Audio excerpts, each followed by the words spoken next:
Walden, by Henry David Thoreau. Conclusion.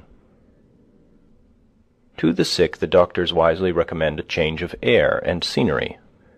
Thank heaven, here is not all the world. The buckeye does not grow in New England, and the mockingbird is rarely heard here. The wild goose is more of a cosmopolite than we. He breaks his fast in Canada, takes a luncheon in the Ohio, and plumes himself for the night in a southern bayou. Even the bison, to some extent, keeps pace with the seasons, cropping the pastures of the Colorado only till a greener and sweeter grass awaits him by the Yellowstone. Yet we think that if rail fences are pulled down and stone walls piled up on our farms, bounds are henceforth set to our lives, and our fates decided. If you are chosen town clerk, forsooth, you cannot go to Tierra del Fuego this summer, but you may go to the land of infernal fire nevertheless. The universe is wider than our views of it. Yet we should oftener look over the taffrail of our craft, like curious passengers, and not make the voyage like stupid sailors picking oakum. The other side of the globe is but the home of our correspondent. Our voyaging is only great circle sailing, and the doctors prescribe for diseases of the skin merely. One hastens to southern Africa to chase the giraffe. But surely that is not the game he would be after. How long, pray, would a man hunt giraffes if he could?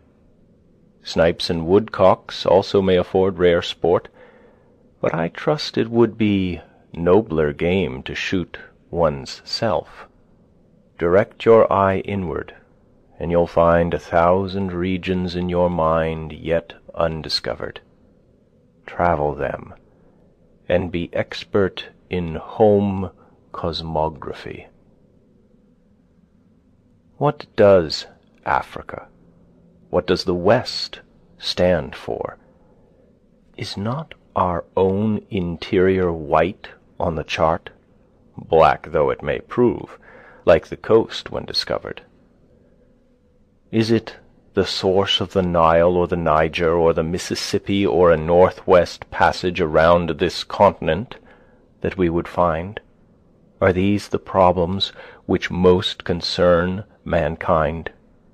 Is Franklin the only man who is lost, that his wife should be so earnest to find him?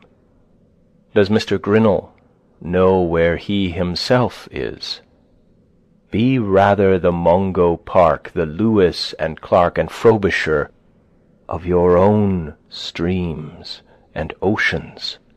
Explore your own higher latitudes, with shiploads of preserved meats to support you, if they be necessary, and pile the empty cans sky high for a sign.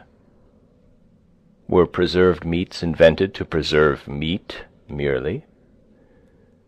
Nay, be a Columbus to whole new continents and worlds within you, opening new channels, not of trade, but of thought. Every man is the lord of a realm beside which the earthly empire of the Tsar, a hummock left by the ice. Yet some can be patriotic who have no self-respect, and sacrifice the greater to the less. They love the soil which makes their graves, but have no sympathy with the spirit which may still animate their clay. Patriotism is a maggot in their heads. What was the meaning of that South Sea exploring expedition with all its parade and expense, but an indirect recognition of the fact that there are continents and seas in the moral world to which every man is an isthmus or an inlet, yet unexplored by him, but that it is easier to sail many thousand miles through cold and storm and cannibals in a government ship, with 500 men and boys to assist one, than it is to explore the private sea, the Atlantic and Pacific Ocean of one's being alone. Erit et extremos alter scrutetur Iberos, plus habet hic vitae, plus habet il vie. Let them wander and scrutinize the outlandish Australians. I have more of God, they more of the road. It is not worth the while to go round the world to count the cats in Zanzibar. Yet do this even till you can do better, and you may perhaps find some Syme's hole by which to get at the inside at last. England and France, Spain and Portugal, Gold Coast and Slave Coast, all front on this private sea, but no bark from them has ventured out of sight of land, though it is without doubt the direct way to India. If you would learn to speak all tongues and conform to the customs of all nations, if you would travel farther than all travelers, be naturalized in all climes, and cause the Sphinx to dash her head against a stone, even obey the precept of the old philosopher, and explore thyself. Herein are demanded the eye and the nerve. Only the defeated and deserters go to the wars, cowards that run away and enlist. Start now on that farthest western way, which does not pause at the Mississippi or the Pacific, nor conduct toward a worn-out China or Japan, but leads on direct, a tangent to this sphere, summer and winter, day and night, sundown, moon down, and at last earth down too. It is said that Mirabeau took to highway robbery to ascertain what degree of resolution was necessary in order to place oneself in formal opposition to the most sacred laws of society. He declared that a soldier who fights in the ranks does not require half so much courage as a footpad, that honor and religion have never stood in the way of a well-considered and a firm resolve. This was manly as the world goes, and yet it was idle, if not desperate. A saner man would have found himself often enough in formal opposition to what are deemed the most sacred laws of society, through obedience to yet more sacred laws, and so have tested his resolution without going out of his way. It is not for a man to put himself in such an attitude to society, but to maintain himself in whatever attitude he find himself through obedience to the laws of his being, which will never be one of opposition to a just government, if he should chance to meet with such. I left the woods for as good a reason as I went there. Perhaps it seemed to me that I had several more lives to live, and could not spare any more time for that one. It is remarkable how easily and insensibly we fall into a particular route, and make a beaten track for ourselves. I had not lived there a week before my feet wore a path from my door to the pond side, and though it is 5 or 6 years since I trod it, it is still quite distinct. It is true, I fear, that others may have fallen into it, and so helped to keep it open. The surface of the earth is soft and impressible by the feet of men, and so with the paths which the mind travels. How worn and dusty, then, must be the highways of the world, how deep the ruts of tradition and conformity. I did not wish to take a cabin passage, but rather to go before the mast and on the deck of the world, for there I could best see the moonlight amid the mountains. I do not wish to go below now. I learned this, at least, by my experiment, that if one advances confidently in the direction of his dreams, and endeavors to live the life which he has imagined, he will meet with a success unexpected in common hours. He will put some things behind, will pass an invisible boundary. New, universal, and more liberal laws will begin to establish themselves around and within him, or the old laws be expanded and interpreted in his favor in a more liberal sense, and he will live with the license of a higher order of beings. In proportion as he simplifies his life, the laws of the universe will appear less complex, and solitude will not be solitude, nor poverty poverty, nor weakness weakness. If you have built castles in the air, your work need not be lost. That is where they should be. Now put the foundations under them. It is a ridiculous demand which England and America make, that you shall speak so that they can understand you. Neither men nor toadstools grow so, as if that were important, and there were not enough to understand you without them.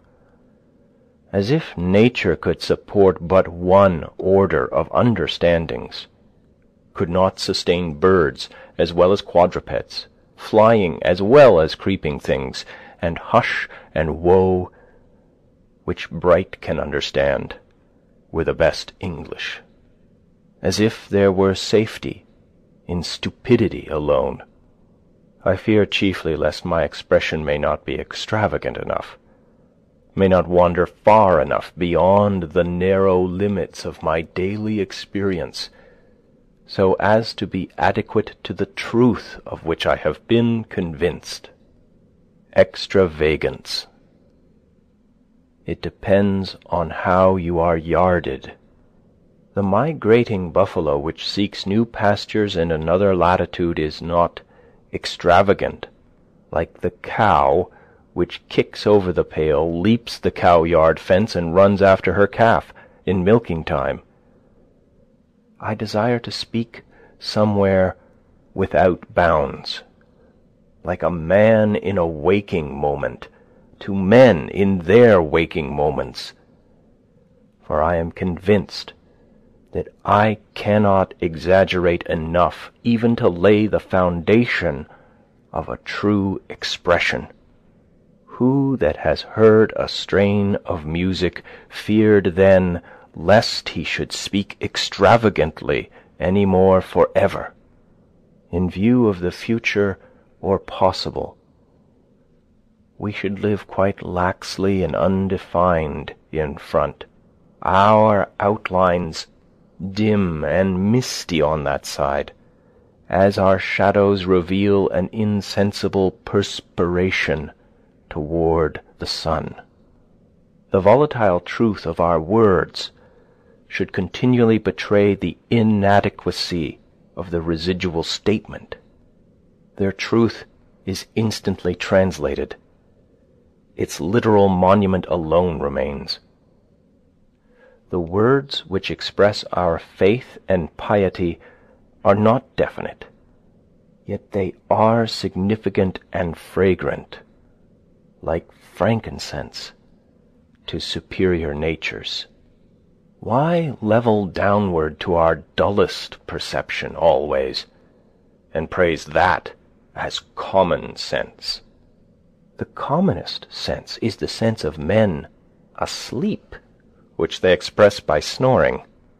Sometimes we are inclined to class those who are once and a half-witted with the half-witted, because we appreciate only a third part of their wit. Some would find fault with the morning read, if they ever got up early enough. They pretend, as I hear, that the verses of Kabir have 4 different senses: illusion, spirit, intellect, and the exoteric doctrine of the Vedas. But in this part of the world it is considered a ground for complaint if a man's writings admit of more than one interpretation. While England endeavours to cure the potato rot, will not any endeavour to cure the brain rot which prevails so much more widely and fatally? I do not suppose that I have attained to obscurity, but I should be proud if no more fatal fault were found with my pages on this score than was found with the Walden ice. Southern customers objected to its blue color, which is the evidence of its purity, as if it were muddy, and preferred the Cambridge ice, which is white, but tastes of weeds. The purity men love is like the mists which envelop the earth, and not like the azure ether beyond. Some are dinning in our ears that we Americans, and moderns generally, are intellectual dwarves compared with the ancients, or even the Elizabethan men. But what is that to the purpose? A living dog is better than a dead lion. Shall a man go and hang himself because he belongs to the race of pygmies and not be the biggest pygmy that he can? Let everyone mind his own business, and endeavor to be what he was made. Why should we be in such a desperate haste to succeed, and in such desperate enterprises? If a man does not keep pace with his companions, perhaps it is because he hears a different drummer. Let him step to the music which he hears, however measured or far away. It is not important that he should mature as soon as an apple tree or an oak. Shall he turn his spring into summer? If the condition of things which we were made for is not yet, what were any reality which we can substitute? We will not be shipwrecked on a vain reality. Shall we with pains erect a heaven of blue glass over ourselves, though when it is done we shall be sure to gaze still at the true ethereal heaven, far above, as if the former were not? There was an artist in the city of Kourou who was disposed to strive after perfection. One day it came into his mind to make a staff. Having considered that in an imperfect work time is an ingredient, but in a perfect work time does not enter, he said to himself, "It shall be perfect in all respects, though I should do nothing else in my life." He proceeded instantly to the forest for wood, being resolved that it should not be made of unsuitable material, and as he searched for and rejected stick after stick, his friends gradually deserted him, for they grew old in their works and died. But he grew not older by a moment. His singleness of purpose and resolution and his elevated piety endowed him, without his knowledge, with perennial youth. As he made no compromise with time, time kept out of his way, and only sighed at a distance because he could not overcome him. Before he had found a stock in all respects suitable, the city of Kourou was a hoary ruin, and he sat on one of its mounds to peel the stick. Before he had given it the proper shape, the dynasty of the Kandahars was at an end, and with the point of the stick he wrote the name of the last of that race in the sand, and then resumed his work. By the time he had smoothed and polished the staff, Kalpa was no longer the pole star, and ere he had put on the ferule and the head adorned with precious stones, Brahma had awoke and slumbered many times. But why do I stay to mention these things? When the finishing stroke was put to his work, it suddenly expanded before the eyes of the astonished artist into the fairest of all the creations of Brahma. He had made a new system in making a staff, a world with full and fair proportions, in which, though the old cities and dynasties had passed away, fairer and more glorious ones had taken their place. And now he saw by the heap of shavings still fresh at his feet that for him and his work the former lapse of time had been an illusion, and that no more time had elapsed than is required for a single scintillation of the brain of Brahma to fall on and inflame the tinder of a mortal brain. The material was pure, and his art was pure. How could the result be other than wonderful? No face which we give to a matter will steed us so well at last as the truth. This alone wears well. For the most part we are not where we are, but in a false position. Through an infinity of our natures, we suppose a case and put ourselves into it, and hence are in two cases at the same time, and it is doubly difficult to get out. In sane moments, we regard only the facts, the case, that is. Say what you have to say, not what you ought. Any truth is better than make-believe. Tom Hyde, the tinker, standing on the gallows, was asked if he had anything to say. "Tell the tailors," said he, "to remember to make a knot in their thread before they take the first stitch." His companion's prayer is forgotten. However mean your life is, meet it and live it. Do not shun it and call it hard names. It is not so bad as you are. It looks poorest when you are richest. The fault-finder will find faults even in paradise. Love your life, poor as it is.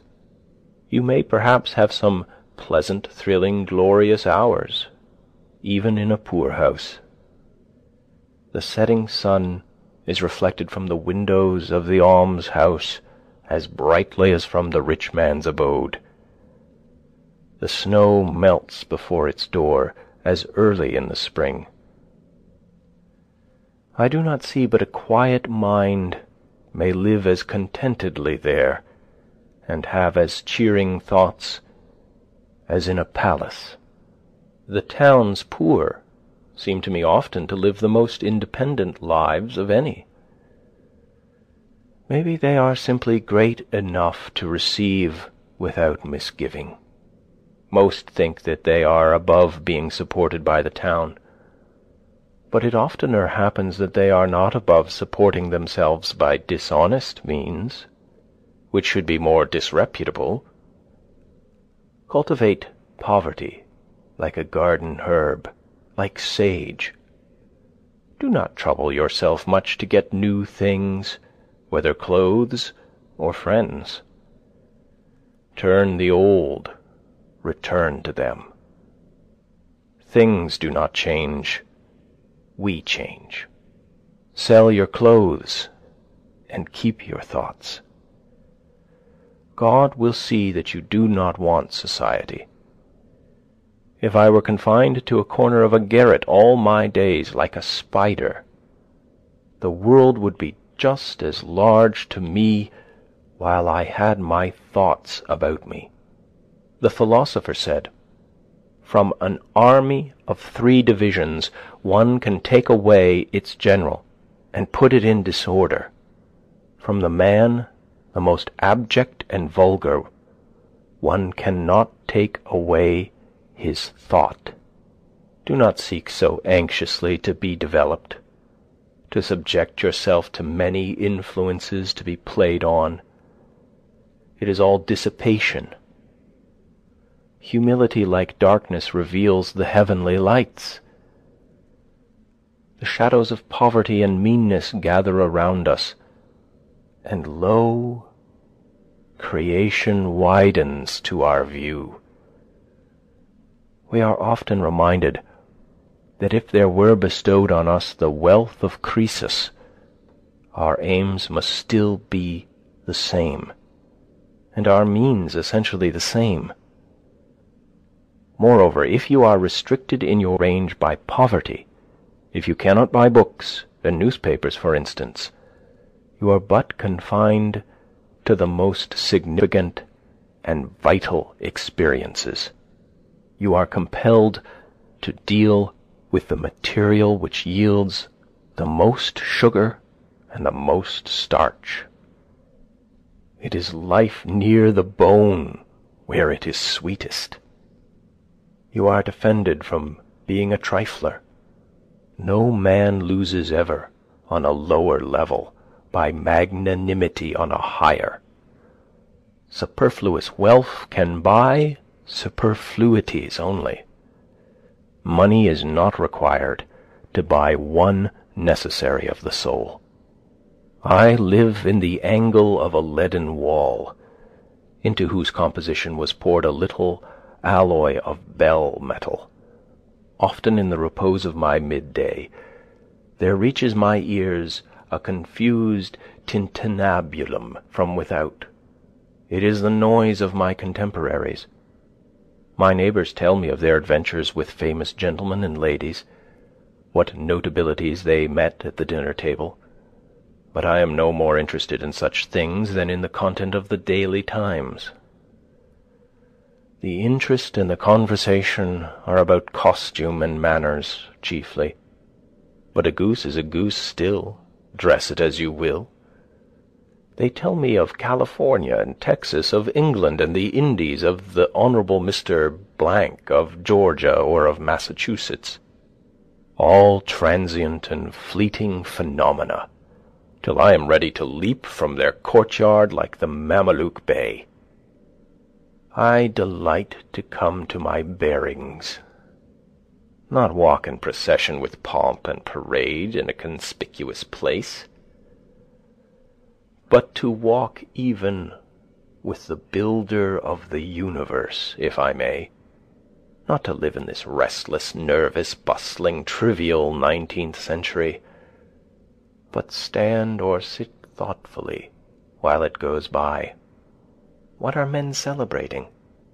They are all on a committee of arrangements, and hourly expect a speech from somebody. God is only the president of the day, and Webster is his orator.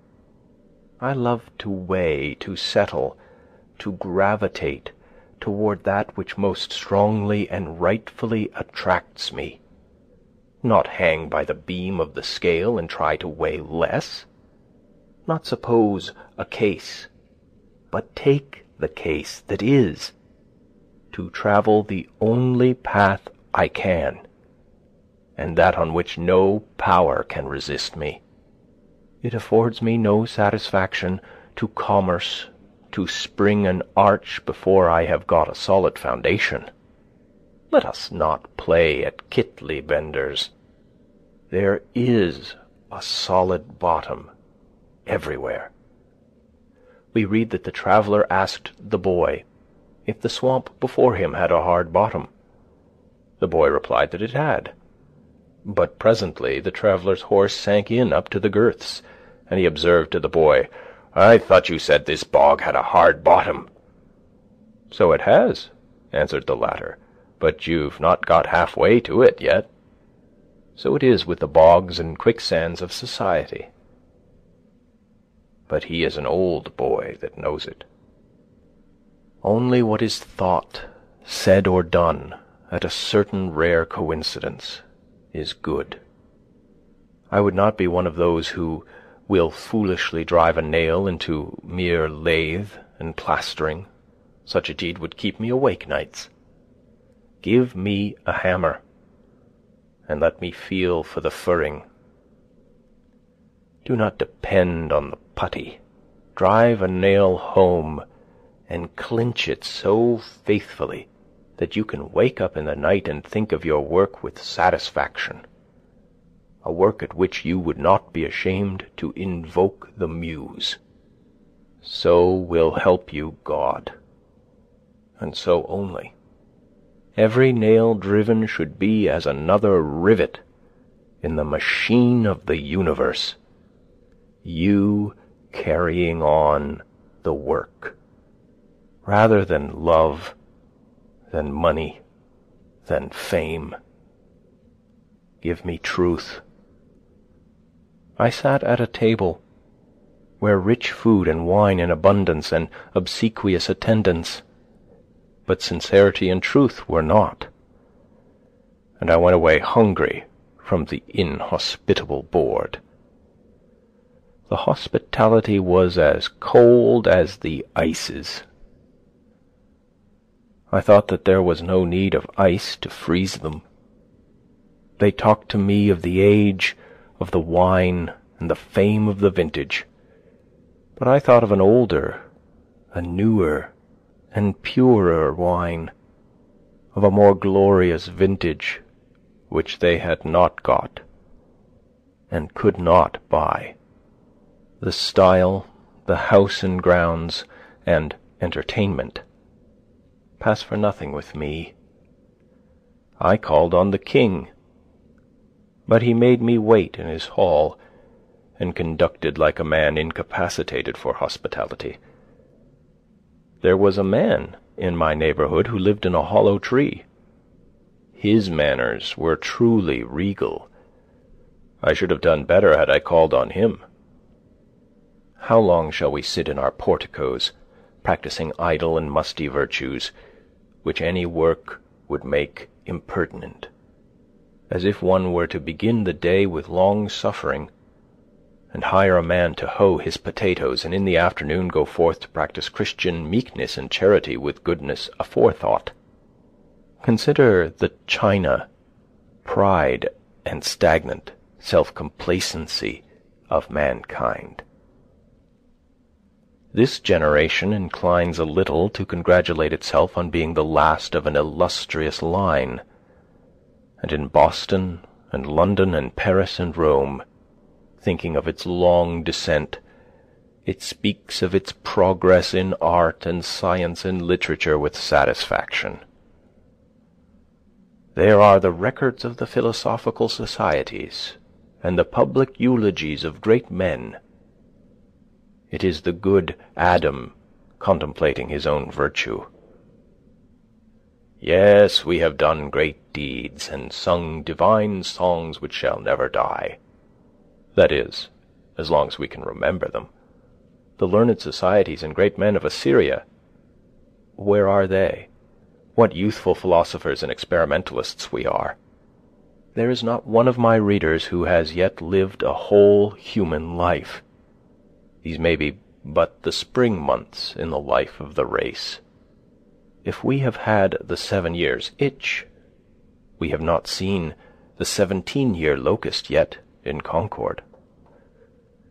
We are acquainted with a mere pellicle of the globe on which we live. Most have not delved 6 feet beneath the surface, nor leaped as many above it. We know not where we are. Beside, we are sound asleep nearly half our time. Yet we esteem ourselves wise, and have an established order on the surface. Truly, we are deep thinkers, we are ambitious spirits.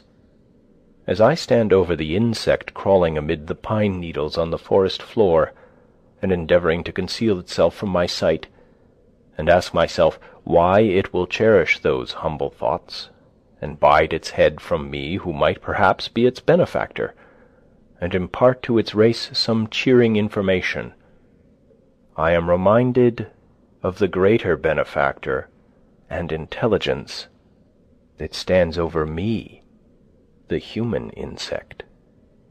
There is an incessant influx of novelty into the world, and yet we tolerate incredible dullness. I need only suggest what kind of sermons are still listened to in the most enlightened countries. There are such words as joy and sorrow, but they are only the burden of a psalm, sung with a nasal twang, while we believe in the ordinary and mean. We think that we can change our clothes only. It is said that the British Empire is very large and respectable, and the United States are a first-rate power. We do not believe that a tide rises and falls behind every man which can float the British Empire like a chip if he should ever harbour it in his mind. Who knows what sort of 17-year locust will next come out of the ground? The government of the world I live in was not framed like that of Britain in after-dinner conversations over the wine. The life in us is like the water in the river.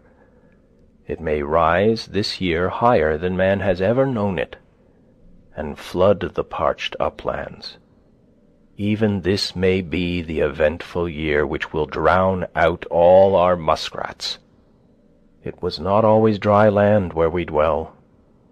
I see far inland the banks which the stream anciently washed, before science began to record its freshets. Every one has heard the story which has gone the rounds of New England of a strong and beautiful bug which came out of the dry leaf of an old table of apple-tree wood, which had stood in a farmer's kitchen for 60 years, first in Connecticut and afterward in Massachusetts, from an egg deposited in the living tree many years earlier still, as appeared by counting the annual layers beyond it, which was heard gnawing out for several weeks, hatched perchance by the heat of an urn. Who does not feel his faith in a resurrection and immortality strengthened by hearing of this? Who knows what beautiful and winged life, whose egg has been buried for ages under many concentric layers of woodenness in the dead, dry life of society, deposited at first in the alburnum of the green and living tree, which has been gradually converted into the semblance of its well-seasoned tomb, heard perchance gnawing out now for years by the astonished family of man as they sat round the festive board, may unexpectedly come forth from amidst society's most trivial and hand-celled furniture to enjoy its perfect summer life at last. I do not say that John or Jonathan will realize all this, but such is the character of that morrow, which mere lapse of time can never make to dawn. The light which puts out our eyes is darkness to us.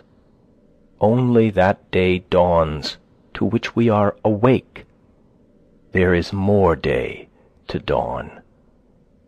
The sun is but a morning star. End of conclusion. End of Walden.